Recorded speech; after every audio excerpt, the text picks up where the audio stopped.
Hi friends, கதை கேட்கலாம் by Sudha Suresh சேனலுக்கு உங்களை அன்புடன் வரவேற்கிறேன். பேசிக்கொண்டிருப்பது நான் எழுத்தாளர் சுதா சுரேஷ். இன்றைக்கி நம்ம சேனலில் நாம் பார்க்க போகிறது இவனும் ராமனே கதையின் அடுத்த 2 அத்தியாயங்கள். வாங்க நாம் இப்போ கதைக்குள்ளே போகலாம். அத்தியாயம் 35. கடல் தானே, நமக்குத்தான் நீச்சல் தெரியுமே, நீந்தி அந்த பக்கம் எளிதாக சென்று விடலாம் என்று நினைத்து வந்தவர்களுக்கு அந்த கடல் தண்ணீரை பார்த்ததும் தூக்கி வாரி போட்டது. ஆம், அந்த கடல் தண்ணீர் சாதாரண தண்ணீராக இருக்கவில்லை, கொதிக்கும் தண்ணீராக இருந்தது.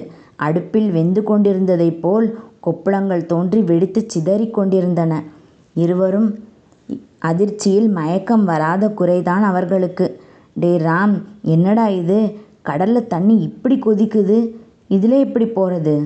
ஏற்கனவே அதிர்ச்சியில் உறைந்திருந்த ராம் நேத்ராவின் கேள்வியில் இன்னும் அதிகமாக வியர்த்தான். இருவருக்கும் தொண்டைக்குழியில் பயப்பந்து உருண்டது. ஆமாடி, இதை கொஞ்சம் கூட நான் எதிர்பார்க்கவே இல்லை. ஏதாச்சும் வில்லங்கம் இருக்குன்னு தெரியும், எதிர்பார்த்தது தான். ஆனால் அதுக்காக இப்படி ஒரு கொடூரத்தை கொஞ்சம் கூட எதிர்பார்க்கல. இதை ட்ரை பண்ணி பார்க்கலான்னு கூட நினைக்க முடியாது. இந்த தண்ணியில் நம்ம ஒரு விரல் பட்டால் கூட அப்படியே வெந்து போயிடும் போல், அவ்வளவு கொதிக்குது. சரி, இப்போ என்ன பண்ணுறது? யோசிப்போம், வா வந்து உட்காரு. இருவரும் சிறிது தூரம் தள்ளி வந்து அங்கிருந்த மணலில் அமர்ந்து கொண்டனர். இடம் பார்க்கடல்.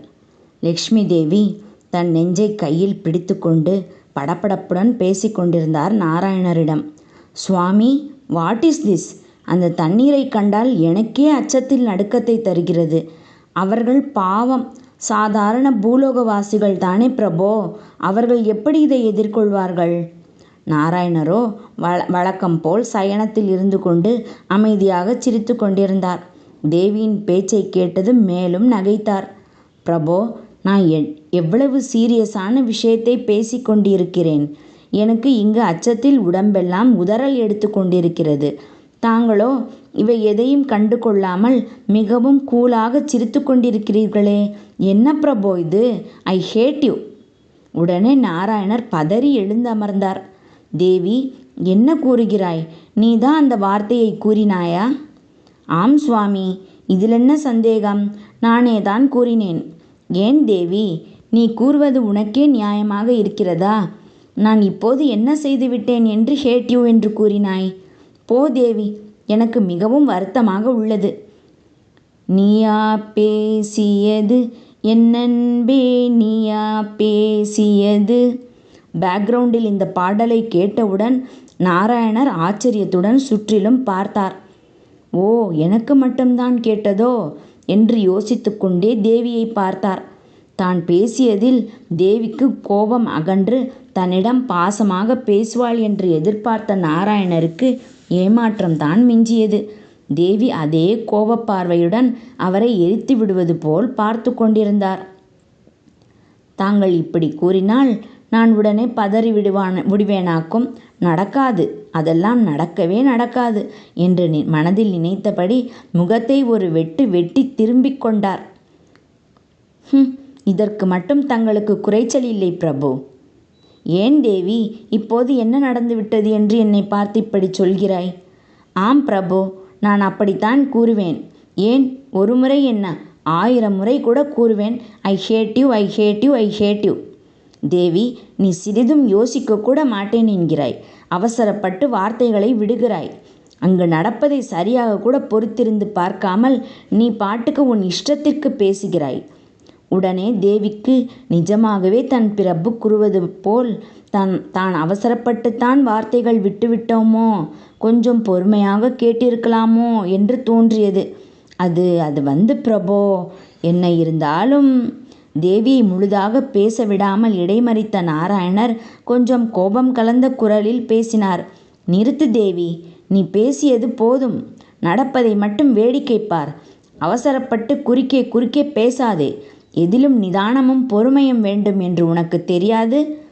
பொறுப்பார் பூமி ஆழ்வார், இந்த பழமொழியை நீ கேள்விப்பட்டதில்லை? அவருடைய கோபத்தைக் கண்டு தேவி கொஞ்சம் பயந்துதான் போனார். அதற்கு மேலும் பேசாமல் வாய் மூடி அமைதியானார். ஆகட்டும் பிரபோ. ராமும் நேத்ராவும் அங்கு அமர்ந்து கொண்டு யோசித்து கொண்டிருந்தனர். பக்கத்தில் யாராவது படகு ஓட்டுறவங்க இருக்காங்களான்னு பார்ப்போமா? இருந்தால் அவங்கள கூட்டிகிட்டு வந்து அந்த போட்லேயே போயிடலாமே. போடி லூசு, படகு ஓட்டுறவங்க இருந்தாலும் இந்த கொதிக்கிற தண்ணியில் யாராச்சும் வருவாங்களாடி? அப்படி அவங்க வரலனாலும் நாம் அவங்கக்கிட்ட இருந்து போட் மட்டும் கேட்டு நாமளே ஓட்டிட்டு போனால் கூட கொஞ்சம் தூரம் போகிறதுக்குள்ளே இந்த தண்ணி கொதிக்கிற கொதிப்புக்கு அந்த போட்டே வெந்து போயிடும். நாமளும் சேர்ந்து அதிலே விழுந்து வேக வேண்டியதான். லூசு ஐடியா சொல்கிறாளாம், ஐடியா. அப்போ நீ தான் ஏதாவது யோசிச்சு சொல்லேன் பார்ப்போம். மீண்டும் இருவரும் யோசனைக்கு தாவினார்கள். இப்படி செஞ்சா என்ன? எப்படி? நாம் போன தடவை கடலில் போகிறப்ப ஒரு அரக்கன்கிட்ட மாட்டி இருந்த ஒரு கடல் கண்ணியை காப்பாற்றினோன்ல, அவளும் ஆபத்து அப்போ ஹெல்ப் ஏதாவது வேணும்னா கேளுங்கன்னு சொன்னாள்ல அந்த பொண்ணு.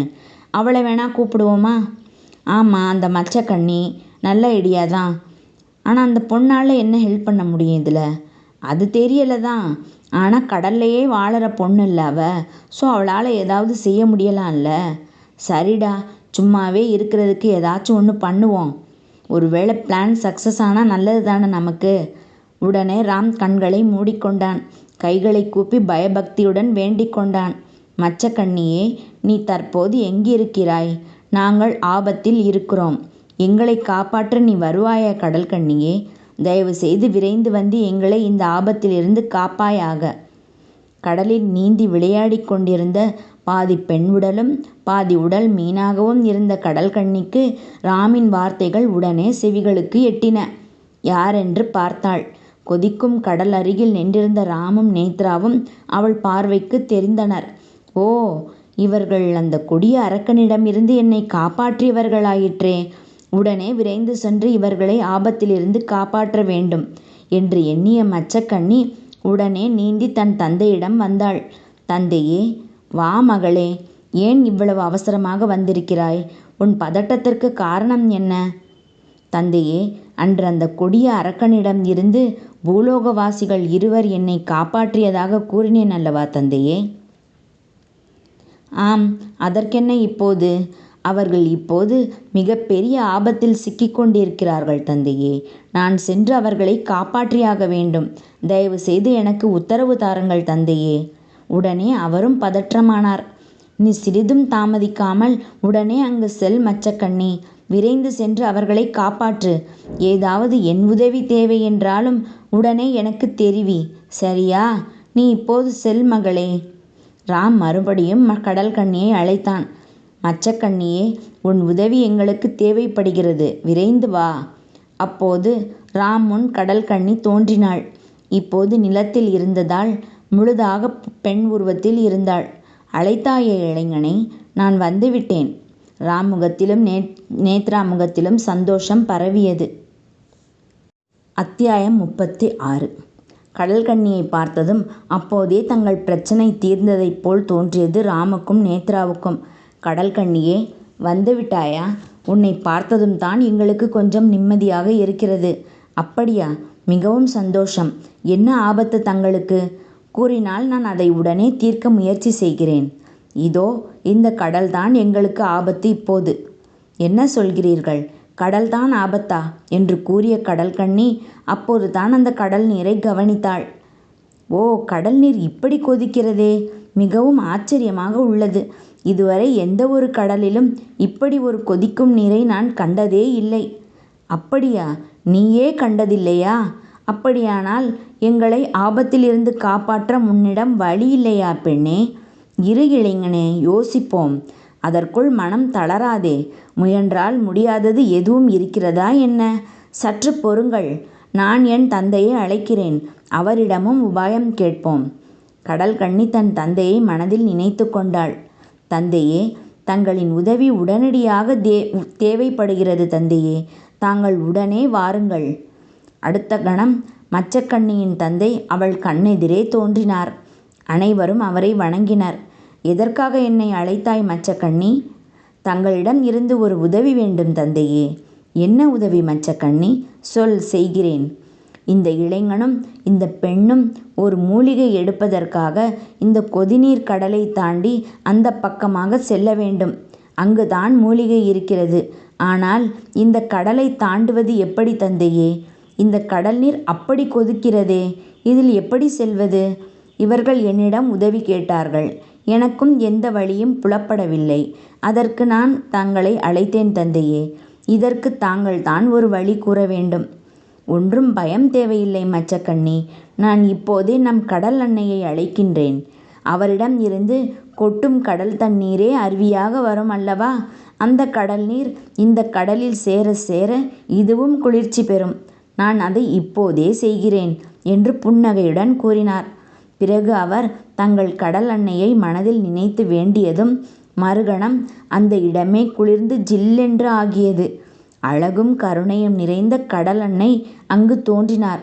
அவருடைய உடலே தண்ணீராகத்தான் இருந்தது. முகம் மட்டுமே ஒரு பெண்ணின் முகமாக இருந்தது. வணங்குகிறோம் அன்னையே. என் ஆசை என்றும் உண்டு தங்களுக்கு. என்ன வேண்டும்? ஏன் அழைத்தீர்கள்? கடல் அன்னையிடம் விவரத்தை கூறினர். கலங்காதீர்கள், நான் அதை குளிர்ந்த நீராக மாற்றித் தருகிறேன் என்று கூறியவாறே தன் வாயை திறந்தார். அதிலிருந்து தண்ணீர் அருவியாக கொட்டியது கடலில். கடல் அன்னை வழங்கிய நீர் அந்த கடலில் கலக்க கலக்க கடலில் ஏற்கனவே இருந்த கொதிநீரின் சூடு கொஞ்சம் கொஞ்சமாக தணிய ஆரம்பித்தது.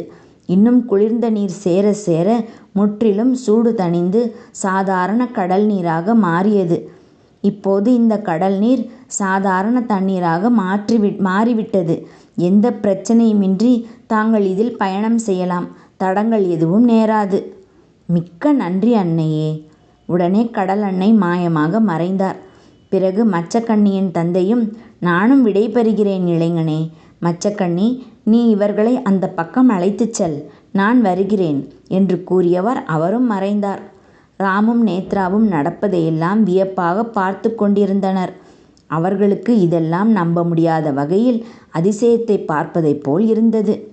கடல்கண்ணி அவர்களை பார்த்து கூறினாள், இப்போது நான் கடலில் இறங்குகிறேன். இருவரும் என் முதுகில் ஏறிக்கொள்ளுங்கள். நான் உங்களை அந்த கரையில் விட்டுவிடுகிறேன் என்று மச்சக்கண்ணி கூறிவிட்டு கடலில் இறங்கினாள். உடனே அவளுடைய பாதி உடல் இடுப்பிலிருந்து கீழ்ப்பகுதி மீனை போன்று மாறியது. ராமும் நேத்ராவும் அவளுடைய முதுகில் ஏறி அமர்ந்து கொண்டனர். வேகமாக நீந்தினாள் கடல்கண்ணி. அடுத்த அரை மணி நேரத்தில் மறுகரையை அடைந்தாள். இருவரும் இறங்கிக் கொண்டனர். உன் உதவியை என்றென்றும் மறக்க மாட்டோம் பெண்ணே. மிக்க நன்றி. தங்களுக்கு உதவ வாய்ப்பு தந்ததற்கு நான் தான் தங்களுக்கு நன்றி கூற வேண்டும் இளைஞனே. தங்கள் செயல் வெற்றி பெற என் வாழ்த்துக்கள்.